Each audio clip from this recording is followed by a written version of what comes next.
Anarchists, unite! This should not have to be a controversial term, and yet somehow it is. As libertarians and or anarchists, as many of us like to refer to ourselves, we can all agree on a few core principles.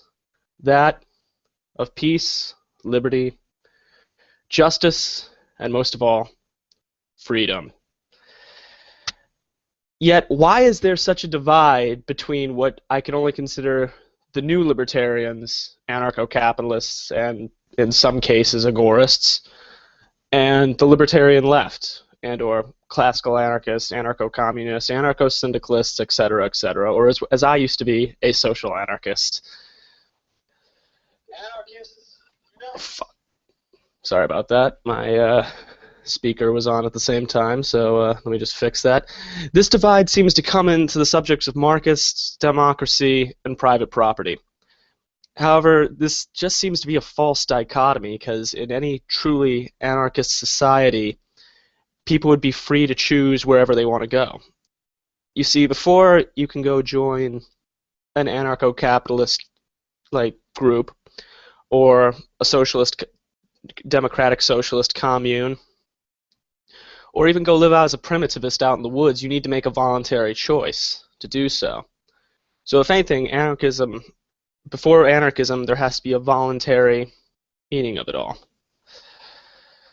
And, you know, theoretically speaking, all these different forms of anarchism can live in peace and harmony, so as long as one does not initiate force on others. It's not like these systems can't coexist. To think anything less would not really be anarchism at all, in my opinion, because a big point of anarchism is letting people do what they seem fit and just tolerating it. I mean, I might not agree with you going to live in a commune, but I'm not going to stop you and use force and say, no, you're not going to go join a commune, how dare you? No, I'm not going to use force, and I expect you to do the same. If you do use force, then you're no better than a fascist or a statist. Well, so I decided to look into this little divide between libertarians a little bit more, and I found it's a very interesting debate out there on the web. You have some of these, yeah, on both sides you have those who are like, no, absolutely only one. Like you even have some anarcho-capitalists who are like, no, only anarcho-capitalism, no social anarchism at all. And a lot more classical libertarian left people who oppose everything new libertarian anarcho-capitalist altogether. I was actually banned from libertarian left in the process of looking into this because I was preaching too much unity. Find that ironic, get banned from the forum for people preaching unity for preaching unity. But the last comment that the person left that got me banned was that anarchism is traditionally socialistic. That is somewhat true. However, there's also a tradition within the anarchist movement of individualism versus collectivism, and if you ask me, this whole debate is just kind of an advancement of that whole debate. It's just kind of an extension, if you will, like the new, as if anarcho-capitalists are kind of the evolved form of the old anarchist individualists. But another thing is, anarchism within itself is anti-tradition. It's anti-traditional. The whole point is to oppose tradition. A tradition is the enemy. Why would you want to make an argument saying that anarchism is traditionally something when anarchism in itself is anti-tradition? I don't know. It makes no sense to me. I went looking even more, even on the realms of Facebook, which led to some interesting comments. On one hand, you had a lot of people on the socialist side making some pretty decent statements, actually, saying, like, listen, we're not anti-market as much as we are monopoly capitalism, which I can understand that, but at that point that's not capitalism, that's corporatism. That's the only point where I have to say I truly differ on this opinion.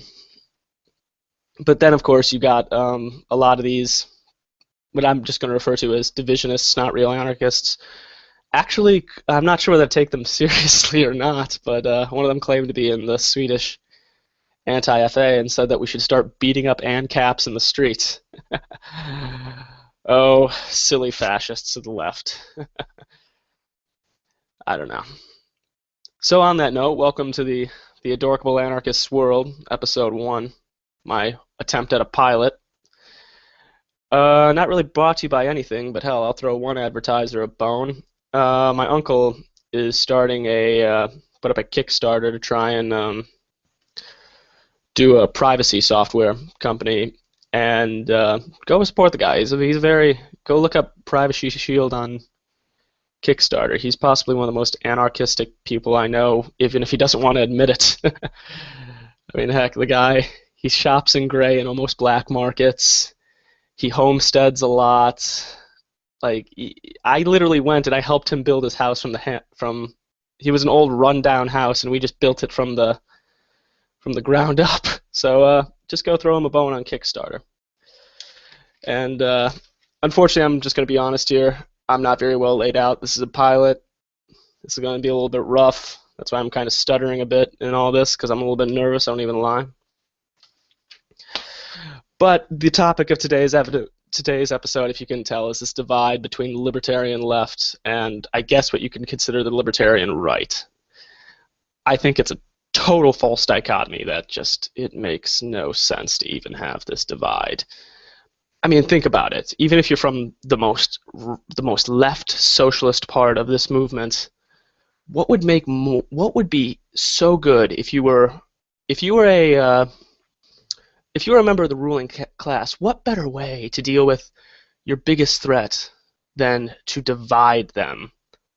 Make them think that they're two separate schools of thought, when in actuality they can both coexist peacefully, so as long as one does not use violence to impose its will on the other.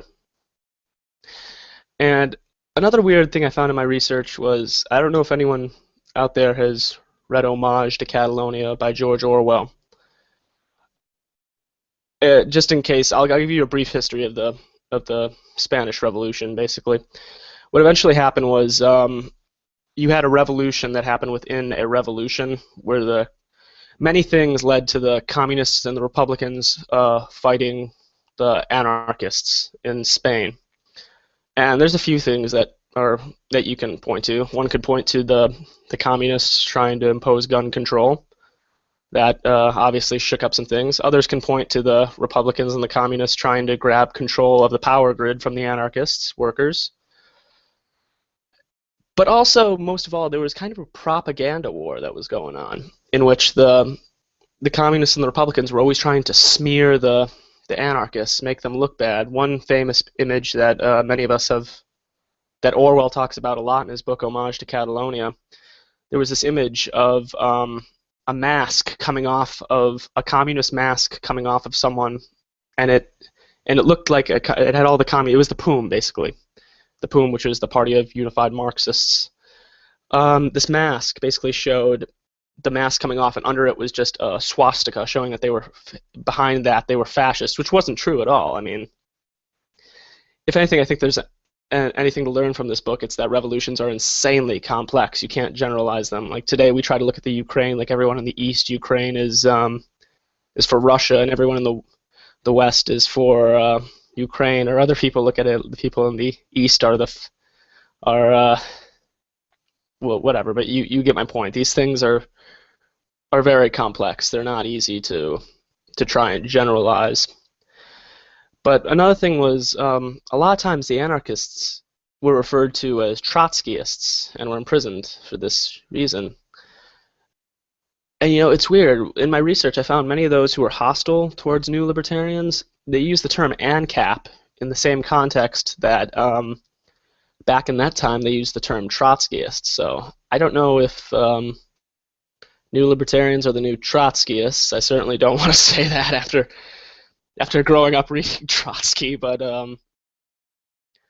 it's definitely somewhat of a continuation of that ideal. It's almost as though the libertarian left is turning into the communists or the Republicans themselves, which would be sad because the definition of insanity is doing the same thing over again and expecting different results. I don't know. I find it extremely bizarre that this division is even happening. I mean, I don't know if any of you have ever read the works of Samuel Edward Konkin III. Another thing I kind of discovered when researching this was both sides of this debate kind of. Agorism is kind of that bastard child that I've learned.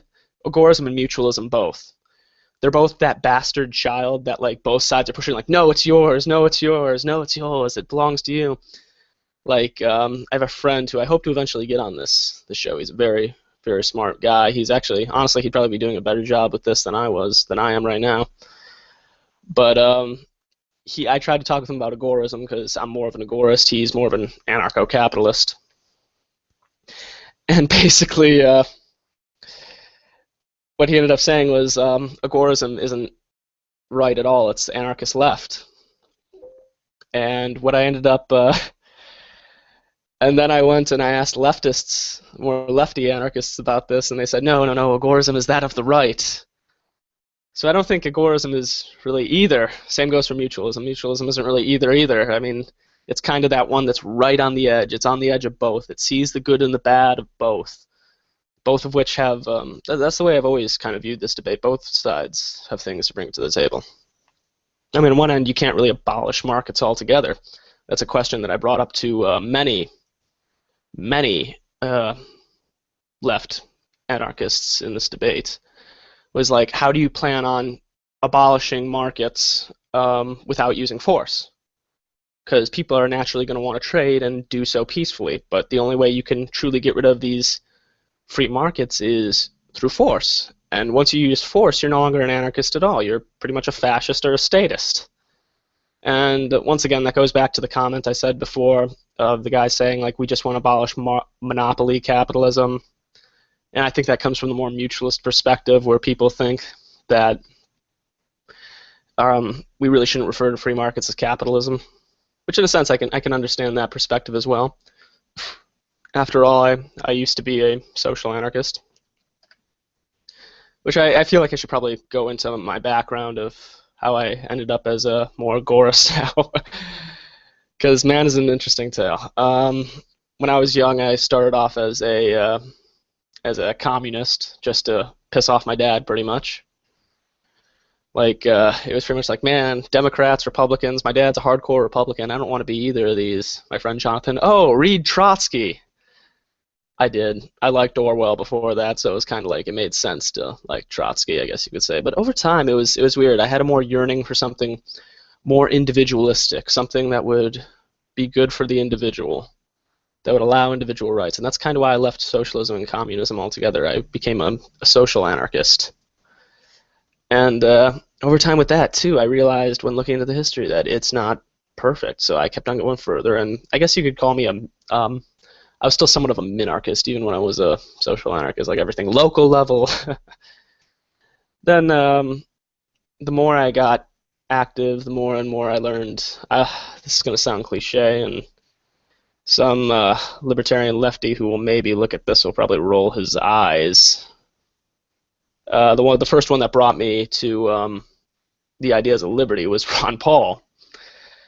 And as much as I look back on him and I realize he wasn't the perfect philosopher, I still have to say that he did a good job at waking me and several other people up. Goes back to that meme of like, damn it, I love the Constitution and Ron Paul and everything, but damn it, he tricked me into being an anarchist. But since then, I discovered Rothbard, and I won't lie, Rothbard isn't the perfect guy either, after all the paleo-libertarians. But since then, I discovered Agorism and Konkin. And one thing, there's only like one thing wrong with Konkin that I can find, and I'd rather not talk about here. It's not really as bad as the Rothbard's paleo-libertarians. I mean, one thing I did like about Konkin is he's very consistent in his views, unlike some of the other Austrian philosophers. And I won't even lie. Like, I enjoy their works, but as the case for any philosopher, they always end up disappointing in their later years. Just like at Ayn Rand, she went from being this young, great, idealistic young woman to turning into a bitter old, almost like mean woman. It's just, yeah. But I eventually came to Agorism, and I lived Agorism too. I think that was the thing that really kind of cemented in agorism to being the true ideal thing for me. It was like I worked under the table at a yogurt shop, and at this place, no one was above each other. Even the boss, who many would consider the one above, the hierarchical one above, he had about the same say in everything as everyone else. Everyone was equal. When I was asked to do something, I would do it simply because I knew if I asked someone to do the same thing, they would do it. It was pure mutualism and agorism, and it was just wonderful. And so many people I know who I tell about it today is like, oh, you're nothing but a tax evader. You're nothing more than a leech off the system and whatnot. I've heard them all. But really, they've never lived it. They don't know what it's like. They don't know just how wonderful it really is to work for free. Like, I don't have to pay anyone. I'm just working for myself, but at the same time, I'm working for the benefit of those people around me, too. So, yeah, there's definitely anyone who thinks that there's no common ground, if you will, between social anarchists and anarcho-capitalists clearly has never actually lived anarchism. And I find that very sad because I don't know. I don't know how else to explain it other than you have to live the experience. Oh man. So let's see what else I have written down on here because I am not prepared at all. Well, I guess I'll go back and talk some more about the works of George Orwell. I know many people have read Animal Farm and 1984, which that's another comparison if you really wanted to compare it. A lot of these libertarian left people who oppose unity, you're kind of like the pigs from Animal Farm. You're turning into the exact thing you hate. I mean, even as a social anarchist, I kind of had the idea of this. Like, I still thought, like, we shouldn't be driving this division thing. If anything, we should be unifying. But Homage to Catalonia. Here, I'll just grab the book off the shelf up here. This is a wonderful book that I recommend everyone read of a revolution gone terribly wrong. In its, I have to say, I really don't agree with any of a lot of the positions in it, and I'd be lying if I said that the socialists, the communists, the whatever you want to call them on that side, if they weren't responsible for war crimes either, because in case you don't know, they were very prevalent in executing priests, and as a Taoist atheist, I even kind of nod my head at that, like, God, no, because violence against anyone for a different belief system is always wrong. And I don't see how you can I don't see how you can justify such a thing. It makes no sense to me.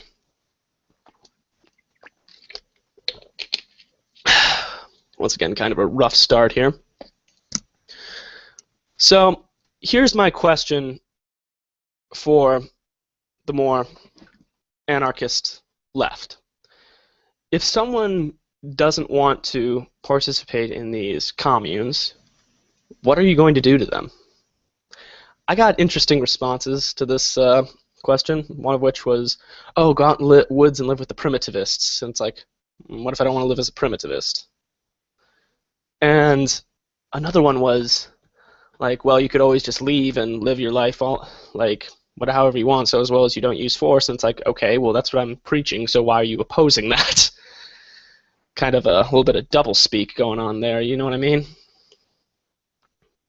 I think that's the thing, though. This whole debate is muddled by an unspoken variable of people saying, like, oh, the other side will use force, the other side will use force. Okay, no, that's not the case at all. The other side will use force. If they use force, they're not really anarchists at all. They're fascists or statists, and I'm pretty sure I've probably said this already, but hey, once again, rough pilot, rough takeoff. Hell, I just dropped from 3 viewers to 2, so there we go. But the works of George Orwell definitely reflect an interesting experience of a revolution gone terribly wrong, and I fear that unless we are able to unite, we will repeat this same mistake in the future. And I don't want to see that happen. I don't want to see another state take control, or any type of state entity to take control of man. I mean, there's already some anarchist places in the world. I mean, whenever people tell me, oh, anarchism could never exist, I point, well, no, there's Christiania, Denmark, there was Catalonia in Spain, and hell, even Catalonia to this day is still trying to secede. There was Freeland in eastern Ukraine. I think that's what it was called for a good portion until I want to say, I'm not even going to pretend to know what I'm talking about, because I know that there was an anarchist time in Ukraine, but I don't know it as well as I know Christiania or Catalonia. Those are the most notable ones. But also, besides that, you have Gulch in Chile. You have New Hampshire, the Free State. Which leads me to a whole other thing that I'd like to talk about. This is just a little idea that passed through my mind. New Hampshire seems like a good place. I'm not going to lie. But one big problem that you have is it's connected to the Union. And because of that, you might run into some troubles trying to secede. If I had to choose a state to move to where you have a better chance of seceding, I would choose Alaska or Hawaii. Aside from them both being detached from the U.S., in Hawaii more specifically, you have very high anti-American sentiment because of how they were taken over by America. I mean, I'm not sure if you've looked up when Hawaii was taken into the U.S. and taken into the Union, but it wasn't very peaceful. It wasn't like Texas where they joined and I don't know, maybe there was a little bit of backlash in Texas. I honestly don't know, because I'm only human. I can't research everything. But in Hawaii, it was a pretty violent takeover, if you look that up. I'm surprised that we don't focus on that more. But because of that, it would make it easier for us to gain support, is what I'm saying. I don't know, what's your view on it? Feel free to tell me. And it looks like we're almost 5 minutes away from this ending. So with these last 5 minutes, I just want to pitch this idea, because recently a friend of mine and I were going to make this. He was a programmer with computers. We were going to do this, but then he ended up backing out at the last second, saying like he had more stuff to work on. And I totally understand that. Me and him are still friends. He's working on other websites and softwares and apps and whatnot. But if there's any programmer out there who's good with cryptocurrencies, please add me on Facebook at the Adorkable Anarchist World, or my actual Facebook of Wiecek. Because I had an idea for a cryptocurrency called Agorcoin.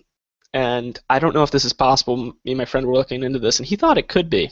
So he's a pretty good guy. I mean, I don't want to give out names, because if I do, he'll probably be swatted again. But he was swatted once before. But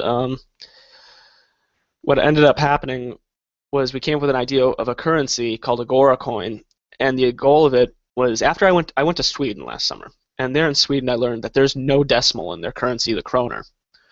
There's no decimal at all. Like 1 kroner is like a penny to them. I don't know I want to say it's like 6.6, like $6.50 is like, I don't know the exacts for the currency exchange currently for kroner. But basically what I'm trying to say is we're trying to model a cryptocurrency after the kroner, as in there is no decimal. Because that's one problem that we saw with Bitcoin, Litecoin, and etc., is this growing decimal. So we thought maybe we could try and model one after the kroner instead. I don't know if that's possible. I feel like it is, because like computers are very, you can do a lot of interesting things with them, is what I've learned over the past few years. But if there's any programmers out there who are willing to work with me on this idea, like, this is one that I definitely want to try and get out there, of Agorcoin. Build another cryptocurrency off this. And actually try and like make it a legitimate good thing meant for exchange. But hey, if you're happy with Bitcoin, Litecoin, Dogecoin, Peercoin, and every other type of coin out there, stick to that. I really don't care. Because at the end of the day, we still got copper, gold, silver, platinum, anything other than the dollar that we could use as a means of exchange to try and choke the state somehow. Which, that was another criticism I got of Agorism, was that the method was kind of futile in the eyes of the state. And in a way it is. I won't even lie. Simply going to black and gray markets, it will definitely hurt the state, and using whatever means we can to exchange without using the dollar, it will definitely hurt the state. but it's not a good, like, only method. It works better alongside other things. Like, you need to have, like, you could use agorism, like, it's a good method, but you need to have other things in place too. Personally, I think this is where the methods of Gustave Le Bon come in handy. Use his methods of stirring up good ideals of popular ideals, public opinion. But seeing that we are reaching the end of our time, that will have to be a conversation for another day. And if not, if you really want to hear more about Le Bon and his writings, I just recommend going to Stormcloud's Gatherings Facebook page, or not Facebook page, why did I say Facebook? YouTube page, and watching some of his videos, because he talks very well about Le Bon, and even Edward Bernays, who I do not agree with his views at all on anything, but his methods of dealing with public opinion, they're very good with they're very effective. So like to deny them would be idiotic on our end, basically. 2 minutes to go, so this has been an interesting pilot. I see I'm back up to 3 viewers again, so that's still something. Hopefully we can get that up in the future. I hope that this has been a good one for some of you. I hope get some interesting feedback for this, and I definitely have to think of a better closer for this next time. And oh yeah, one last thing, if anyone out there can help me out with this. I just started reading the Agorist primer, and I saw that Kunkin dedicated it to his son. I tried looking up everywhere who this guy was, and I cannot find anything on Samuel Edward Kunkin IV. So if anyone out there knows how I can get in contact with this guy, I would love to get in contact with him and interview him on here, and get what his ideas are. I don't know if anyone out there can find him or anything, but okay, I'm rambling now. I don't know how else to close this show, so I'm gonna take it from I'm gonna take a closer out of the pages of the first guy who got me into Agorism. I'm Mitchell Wiecek, and if you're listening to this, you are the resistance.